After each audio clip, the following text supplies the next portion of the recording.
Hello students, किसी ने खूब लिखा है, शायद उनके रास्ते में हमसे बेहतर लोग मिल गए, वो बेवफा तो ना थे पर मुझसे आगे ज़रूर बढ़ गए।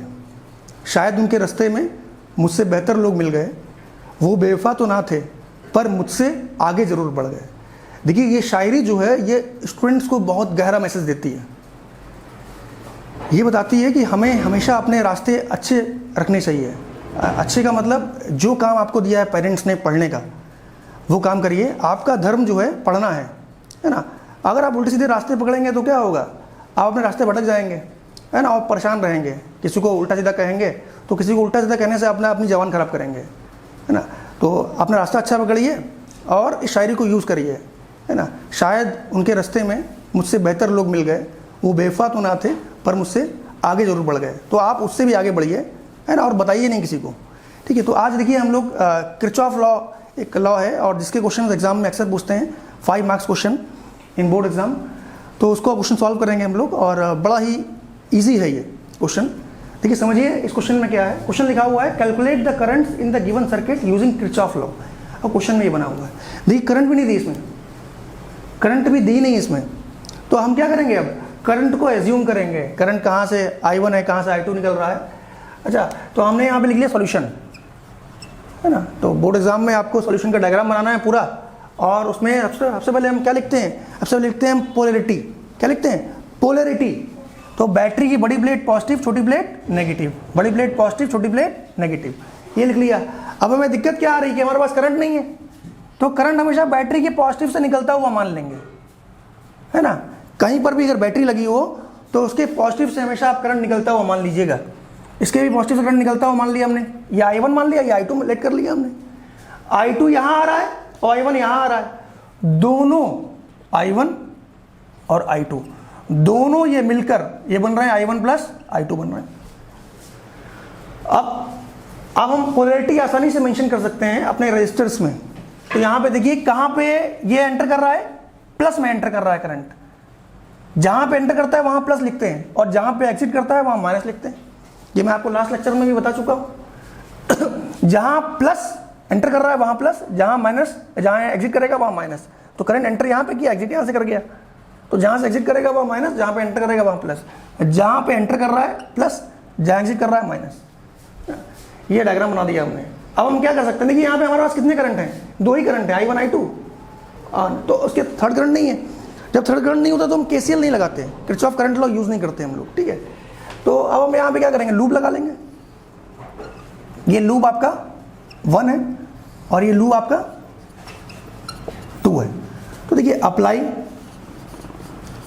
KVL at loop 1। लूप 1 में हमने केवल अप्लाई कर दिया। अब लूप कहाँ पे एंटर कर रहा है, 2 ओम के पॉजिटिव में एंटर कर रहा है। तो प्लस का 2 इंटू करंट क्या है 2 ओम में, I1 plus I2, I1 plus I2। भाई पोटेंशियल ड्रॉप क्या होगा इसमें, IR। तो R आपका ये है, I आपका I1 प्लस I2 है। फिर लूप कहाँ एंटर कर रहा है, ये घूमते घूमते जाएगा यहाँ पे बैटरी के नेगेटिव में, फिर घूमते घूमते इस तरह से। तो बैटरी के नेगेटिव में एंटर करा तो माइनस का 2, अगर नेगेटिव में एंटर करेगा तो माइनस का लिखेंगे। फिर घूमते घूमते कहाँ आएगा लूप, यहाँ पे। तो आपका 1 ओम के पॉजिटिव में आएगा, तो प्लस का 1 और क्या लिखेंगे हम लोग यहाँ पे, I1 इक्वल टू 0। अब यहाँ पे 2I1 plus 2I2 minus 2 plus I1 equal to 0। 2I1 plus I1 3I1 हो जाएगा, plus 2I2 equal to 2। Equation number first. Again apply KVL at loop 2। हम लूप 2 में KVL अप्लाई करेंगे। अब तो लूप 2 हमारा ये है, कहाँ पे करंट एंटर कर रहा है, लूप कहाँ एंटर कर रहा है, यहाँ पे एंटर कर रहा है, तो माइनस में एंटर कर रहा है, तो माइनस का 1 लिख लिया। और करंट कितना है इसमें, I2। फिर लूप कहाँ एंटर कर रहा है आपका, प्लस का 1, बैटरी के प्लस में एंटर कर रहा है। फिर लूप कहाँ एंटर कर रहा है आपका, माइनस का 2, I1 plus I2 equal to 0। तो हमें ये समझ में आया इस लूप में कि आपका लूप पहले -1 ओम में एंटर किया तो -1 I2 लिख दिया हमने। फिर लूप कहाँ आया, घूमते घूमते मेरा बैटरी के पॉजिटिव में आया तो प्लस का 1 लिख दिया हमने। फिर लूप घूमते घूमते हमारा कहाँ पे आ गया, -2 के माइनस में आया तो क्या लिखिए, -2 I one plus I two लिख दिया इक्वल टू 0। तो I2 plus 1 minus 2I1 minus 2I2 equal to 0। तो minus 2I1 minus 3I2 equal to minus 1। अब देखिए इसको थोड़ा मॉडिफाई कर लेंगे, 2I1 plus 3I2 equal to 1। ठीक है, हमारी इक्वेशन आ गई, इक्वेशन नंबर सेकेंड। अब देखिए on solving equation first to second, first और सेकेंड को सॉल्व करेंगे हम लोग। तो फर्स्ट इक्वेशन क्या है मेरे पास, 3I1 plus 2I2 equal to 2, और second equation 2I1 plus 3I2 equal to 1। ठीक है, अब चेक भी कर सकते हैं हम लोग। पहले हमने KVL लगाया था, तो कहाँ पे एंटर किया था पहला, प्लस में 2I1 प्लस I2, फिर कहाँ एंटर किया, माइनस में माइनस का 2, फिर कहाँ एंटर किया, 1 में प्लस के में, तो 1I1 equal to 0, 2I1 plus 2I2 minus 2I1 equal to 0, 3I1, 2I1 plus I1 3I1 plus 2I2 equal to 2। Again apply KVL, तो आप KVL हम लूप 2 में भी हम चेक कर सकते हैं। लूप 2 में क्या है, माइनस में एंटर, माइनस 1I2, आप कहीं से भी स्टार्ट कर सकते हो, यहाँ से यहाँ कहीं से, कोई आंसर पर कोई फर्क नहीं पड़ेगा, इक्वेशन पर कोई फर्क नहीं पड़ेगा। 1 माइनस प्लस, फिर बैटरी के प्लस में एंटर कर रहा है, प्लस 1, माइनस का क्या हो जाएगा, 2I1 plus I2 equal to 0। तो I2 plus I1 minus 2I1 minus 2I2 equal to 0, minus 2I1 और minus 3I2 equal to minus 1, 2I1 plus 3I2 equal to 1 आ गया। अब इनको सॉल्व कर लेंगे हम लोग। तो यहाँ मल्टीप्लाई कर दीजिए आप 3 का, यहाँ 2 का, तो 9I1 plus 6I2 equal to 6, 4I1 plus 6I2 equal to 2, minus minus minus cancel हो जाएगा, 9 माइनस 4 कितना होगा, 5I1, 6 minus 2 4, I1 equal to कितना आ गया, 4/5, तो 0.8 एम्स आ गया आपका, 0.48 एम्स या एम्पियर। तो I1 आपका आ गया 0.8 एम्पियर लिख लीजिए या एम्प्स लिख लीजिए। अब I1 की वैल्यू किसमें पुट करेंगे, क्वेश्चन नंबर 1 में, put value of I1 in equation first. First equation हमारे पास में क्या थी, 3I1 plus 2I2 equal to 2, तो 3 into 0.8 plus 2I2 equal to 2, 2.4 plus 2I2 equal to 2, 2I2 equal to क्या आ गया, 2 माइनस 2.4, 2I2 इक्वल टू आ जाएगा आपका माइनस का 0.4, तो I2 आ जाएगा आपका माइनस का 0.4/2, तो I2 आपका कितना आएगा, माइनस का 0.2 एम्पियर आ जाएगा। तो आपके दोनों आंसर निकल गए। देखिए चेक कर लीजिए आप, इक्वेशन क्या है, 3I1 plus 2I2 equal to 2 है, 2.4 plus 2I2 equal to 2I2 2 minus 2.4, तो माइनस 0.4, तो 0.4/2 क्या आएगा, 0.2। तो आपके आंसर क्या कौन कौन से आ जाएंगे, आंसर आपके I1 I2 कितने आ जाएंगे आपके answer are, I1 equal to 0.8 ampere और I2 equal to minus 0.2 ampere.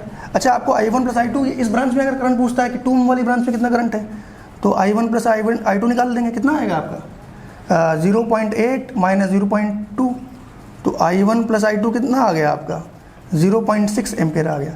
तो आपके तीनों आंसर निकल गए, आपका I1 निकल गया, I2 निकल गया और I1 प्लस I2 भी निकल गया। तो आपसे पूछता है कि तीनों ब्रांच में करंट कितना है, तो इस ब्रांच में अगर करंट आपने I1 लेट किया है तो इस ब्रांच में करंट दिखा दीजिएगा, I1 0.8 एम्पियर है। अगर I2 इस ब्रांच में लेट किया है आपने तो माइनस 0.2 है और I1 प्लस I2 आपका 0.6 एम्पियर। ठीक है, क्वेश्चन को देख लीजिए, इसका स्क्रीनशॉट ले लीजिए, कोई अगर दिक्कत हो आपको तो कमेंट में पूछ सकते हैं। और ये क्वेश्चन जो है बहुत इंपॉर्टेंट है, इससे न्यूमेरिकल्स आते हैं एग्जाम्स में। ठीक है, तो आप इसका स्क्रीनशॉट ले लीजिए। और देखिए इसके बाद एक टॉपिक है हम लोग को ज़रूरी है पढ़ना, वो पढ़ेंगे कंडक्टर और इंसुलेटर। ये टॉपिक ज़रूरी है पढ़ाना स्टूडेंट्स को, और बच्चों को कंडक्टर इंसुलेटर के बारे में पता ही नहीं है ना। और कंडक्टर इंसुलेटर जो है ये आपके फिजिक्स में चैप्टर नंबर 4 में रखा गया है, फर्स्ट यूनिट के चैप्टर नंबर 4 में आपका फर्स्ट टॉपिक ये है कंडक्टर इंसुलेटर। तो बच्चे मतलब ऐसे किसी बच्चे स्टूडेंट से अगर पूछता हूँ मैं व्हाट इज़ कंडक्टर, तो बच्चे बोलते हैं कि सर कंडक्टर वो होता है जिसमें करंट फ्लो करता है ना। ये सही चीज़ नहीं है। अगर मैं पूछता हूँ व्हाट इज़ इंसुलेटर, तो स्टूडेंट ये बोलता है सर इंसुलेटर में करंट फ्लो नहीं करता, मतलब कंडक्टर में करंट फ्लो करता है, इंसुलेटर में करंट फ्लो नहीं करता है। तो ये दोनों ही गलत डेफिनेशन है और हमें छोटी क्लासेस में डेफिनेशन ये रटा दी जाती हैं, याद करा दी जाती हैं, लेकिन ये डेफिनेशन जो हैं ये यूजलेस हैं, कंसेप्चुअल बेस पे डेफिनेशन नहीं है ये। तो आज हम कंडक्टर और इंसुलेटर के बारे में पढ़ेंगे और जानेंगे कंडक्टर क्या होता है, इंसुलेटर क्या होता है। और कंडक्टर इंसुलेटर जो है कंडक्टर में भी करंट फ्लो करता है और इंसुलेटर में भी करंट फ्लो करता है, दोनों में करंट फ्लो करता है। कोई अगर कहेगा आपसे कि इंसुलेटर में करंट नहीं फ्लो करता तो वो झूठ बोल रहा है, उसको पता ही नहीं इंसुलेटर में भी करंट फ्लो करता है ना। तो अब जो डेफिनेशन है, बेसिक डेफिनेशन है कंडक्टर इंसुलेटर की, वो जानेंगे इस वीडियो में हम लोग कि what are the basic definitions of conductor and insulator. ठीक है, ध्यान सुनिए। देखिए, हम बात करते हैं कंडक्टर की, जैसे मैंने कंडक्टर लिखा है यहाँ पे, कंडक्टर। ठीक है, तो मैं पूछता हूँ व्हाट इज कंडक्टर, तो स्टूडेंट्स ये आंसर देता है, सर कंडक्टर वो होते हैं जिसमें चार्ज ज़्यादा फ्लो आते हैं, या फ्री आयंस होते हैं, या फ्री इलेक्ट्रॉन होते हैं, ऐसे बोलते हैं। लेकिन ये सब चीज़ें ठीक नहीं है। कंडक्टर जो है, ऐसे हम बात करते हैं एल्युमिनियम की, एल्युमिनियम 13 2,8,3, यह इसका एटॉमिक कन्फिगरेशन है। इसको जब हम ड्रॉ करेंगे ऑर्बिट में तो मालूम पड़ेगा हमें कि इसके पहले शेल में 2 इलेक्ट्रॉन है ना, KLMN पढ़ा होगा आपने। दूसरे शेल में कितने हैं ना, नील्स बोर एक साइंटिस्ट थे, उन्होंने KLMN के बारे में भी डिस्कस किया था। तो दूसरे ऑर्बिट में कितने हैं आपके, 8 हैं, 2 3 4 5 6 7 8 इलेक्ट्रॉन। तीसरे ऑर्बिट में आपके 3 इलेक्ट्रॉन है ना। ये थर्ड शेल जो है ये फुलफिल नहीं है, ये इलेक्ट्रॉन जो है मतलब ये बहुत ज़्यादा जगह में कम इलेक्ट्रॉन है। तो जब बहुत ज़्यादा जगह में कम इलेक्ट्रॉन होंगे तो वो मूव करते रहेंगे, भागते रहेंगे। जब भागेंगे तो ये एटम क्या कहलाएगा आपका, अनस्टेबल एटम कहलाएगा, अनस्टेबल एटम। हम सब जानते हैं एल्युमिनियम क्या है, कंडक्टर है, एल्युमिनियम कंडक्टर है, और ये एटम कैसा है, अनस्टेबल है। आप इसको हल्का सा भी हीट दोगे या वोल्टेज दोगे तो ये इलेक्ट्रॉन अभी बंधा हुआ है, बंद है ऑर्बिट में, तुरंत बाहर आ जाएगा, यहाँ आ जाएगा। इसको बोलेंगे फ्री इलेक्ट्रॉन, फ्री इलेक्ट्रॉन। यह इलेक्ट्रॉन ही करंट को कंस्टिट्यूट करता है, करंट को बनाता है। तो करंट को बनाने के लिए कोई इलेक्ट्रॉन होगा, वो क्या होगा आपका free electron. Free electron constitute current है ना, हल्की सी एनर्जी देने पर। कितनी, 0.01 इलेक्ट्रॉन वोल्ट है ना। 1 EV का मतलब क्या होता है, यहाँ लिख देता हूँ, 1.6 10⁻19 जूल, ये 1 EV है। तो 0.01 EV एनर्जी दोगे आप कंडक्टर में तो इलेक्ट्रॉन आसानी से बाहर निकल आएगा। तो कंडक्टर को डिफाइन कैसे करेंगे, व्हाट इज कंडक्टर, हम बोलेंगे दोज अनस्टेबल एटम्स। दोज ये मत बोलना जिसमें करंट फ्लो करता है कंडक्टर है, करंट तो फ्लो करेगा ही, इसमें आपको इलेक्ट्रॉन आसानी से मिल जाएंगे, है ना। Those unstable atoms in which we have to consume very less amount of energy, say 0.01 electron volt for removing electrons from their outer shell. ऐसे अनस्टेबल एटम्स जिनसे इलेक्ट्रॉन निकालने के लिए हमें बहुत कम एनर्जी खर्च करनी पड़े, 0.01 EV, उनके आउटर शेल से इलेक्ट्रॉन निकालने के लिए हमें बहुत कम एनर्जी खर्च करनी पड़े, उन्हें हम कंडक्टर कहेंगे, है ना। तो जितने भी कंडक्टर्स होंगे उसमें लगभग 0.01 EV एनर्जी खर्च करनी पड़ेगी, है ना। अब इंसुलेटर में इससे ज़्यादा देनी पड़ेगी एनर्जी, करंट तो उसमें भी बनेगा, इंसुलेटर में भी है। आपने देखा होगा हवा, एयर इज इंसुलेटर, लेकिन हम देखते हैं एयर में भी करंट फ्लो करता है। जब बिजली गिरती है तो हवा में करंट फ्लो करता है।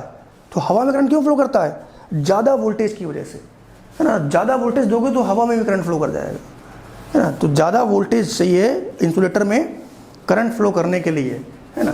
तो हम अगर बात करें इंसुलेटर की, यहाँ पे देखिए आपको क्लियर कर दे, इंसुलेटर जितनी भी गैसेस हैं सब इंसुलेटर हैं। हम अगर एग्जांपल है नियॉन का, सबसे छोटा एग्जांपल है 2 8 1 2 3 4 5 6 7 8, है ना।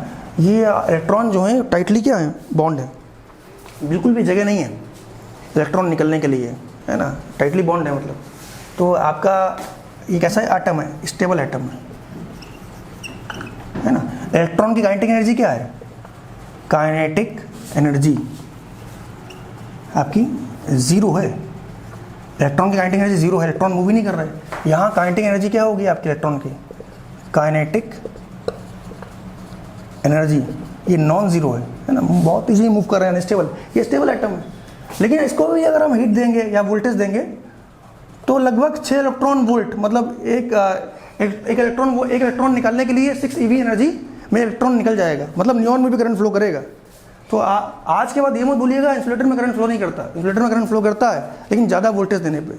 तो insulator are those stable atoms in which we have to consume very high amount of energy say 6 electron volt for removing electron from the outer shell. Insulator आपके वो स्टेबल आइटम है जिनसे इलेक्ट्रॉन निकालने के लिए हमें बहुत ज़्यादा एनर्जी खर्च करनी पड़े, कितनी 6 eV ना, तो करंट फ्लो करेगा इसमें, ठीक है। अच्छा, अब हम इसको एक एनर्जी बैंड डायग्राम होता है, वो बुक्स में मेंशन है, वो बना सकते हैं ना। एनर्जी बैंड डायग्राम जो है ये भी समझ लीजिए। तो ये एनर्जी गैप होता है, कितना है 0.01, बहुत कम है, बहुत कम है। ये आपका वैलेंस बैंड है, वैलेंस बैंड। ये आपका है कंडक्शन बैंड, ठीक है। वैलेंस बैंड में इलेक्ट्रॉन क्या होंगे, कम होंगे, कंडक्शन बैंड में ज़्यादा होंगे। सारे इलेक्ट्रॉन क्या होंगे, फ्री इलेक्ट्रॉन होंगे, फ्री इलेक्ट्रॉन्स। इसमें क्या होंगे आपके बाउंड इलेक्ट्रॉन्स होंगे, बाउंड इलेक्ट्रॉन, बंधे हुए। अच्छा, कंडक्टर से इलेक्ट्रॉन निकालना आसान है, इसलिए फ्री इलेक्ट्रॉन की संख्या क्या हो जाएगी, बढ़ जाएगी कंडक्टर में जब उसका बैंड डायग्राम बनाएंगे। लेकिन इंसुलेटर में क्या होगा, इंसुलेटर में इलेक्ट्रॉन निकालना क्या है, मुश्किल है। ये आपका क्या है, आपका वैलेंस बैंड है, वैलेंस बैंड, और ये क्या है आपका कंडक्शन बैंड। इनसे इलेक्ट्रॉन निकालना क्या है, मुश्किल है। कितनी एनर्जी चाहिए, 6 eV। तो वैलेंस बैंड में क्या होंगे, ज़्यादा इलेक्ट्रॉन होंगे, कंडक्शन बैंड में क्या होंगे, कम होंगे, है ना। लेकिन ऐसा नहीं है इंसुलेटर में करंट फ्लो ना करे, इंसुलेटर में करंट फ्लो करेगा। कंडक्टर इंसुलेटर की डेफिनेशन समझ में आई। दुनिया में सबसे अच्छा कंडक्टर कौन सा है, silver is the best conductor. मतलब सिल्वर में इलेक्ट्रॉन जब निकलेंगे ना, तो और जब मूव करेंगे तो टकराएंगे नहीं, बिल्कुल भी हीट नहीं निकलेगी, बिल्कुल भी। और सबसे अच्छा जो इंसुलेटर क्या है, एरोजेल। एरोजेल मतलब जेल देखा होगा आपने, बालों में लगाते होंगे। तो अगर जेल में अगर आप एयर भर दोगे, जेल में क्या भर दोगे, एयर भर दोगे। आपने देखा होगा हिमालय फेस वॉश देखा होगा आपने, जेल टाइप का होता है। तो उन वैसे जेल में अगर एयर भर दी तो उसमें करंट का निकालना, करंट फ्लो कराना क्या है, बहुत मुश्किल है। तो हमने आज कंडक्टर इंसुलेटर के बेसिक कंसेप्ट समझा, है ना। तो एक बार फिर से सुन लीजिए, रिवाइंड करा देता हूँ आपको। Conductors are those unstable items in which we have to consume very less amount of energy for removing electron from the outer shell. Conductor ऐसे अनस्टेबल आइटम्स हैं जिनसे इलेक्ट्रॉन निकालने में हमें बहुत कम एनर्जी खर्च करनी पड़े। सारी लड़ाई एनर्जी सेविंग करने की है, समझ में आ रही बात।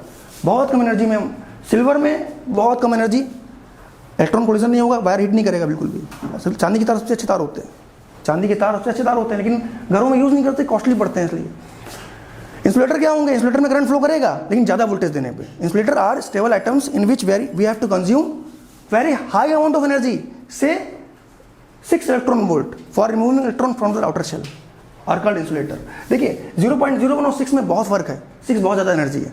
ज़्यादा एनर्जी कौन देगा, लकड़ी में करंट फ्लो करेगा, आपको ज़्यादा वोल्टेज देना पड़ेगा, लकड़ी में करंट फ्लो करेगा, हवा में करंट फ्लो करेगा ज़्यादा वोल्टेज देने पे।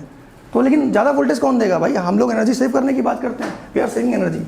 कंडक्शन बैंड, वैलेंस बैंड में गैप ज़्यादा किसमें होगा, आपका इंसुलेटर में, और इसमें ओवरलैपिंग गैप होगा, इसको बोलते हैं ओवरलैपिंग गैप। क्या बोलते हैं, ओवरलैपिंग। ओवर बहुत कम है तो इसलिए इसका नाम क्या है, ओवरलैपिंग एनर्जी गैप, ठीक है। तो ये स्टोरी मैंने आपको बता दी कंडक्टर इंसुलेटर के बारे में। आप इसका स्क्रीनशॉट ले लीजिए, और कोई अगर दिक्कत हो तो उसको पूछ सकते हैं, हालांकि कोई दिक्कत आनी नहीं चाहिए, ठीक है। तो नेक्स्ट लेक्चर में हम लोग क्वेश्चंस करेंगे, नेक्स्ट क्वेश्चन करेंगे, और आज के लिए इतना ही। Thank you class.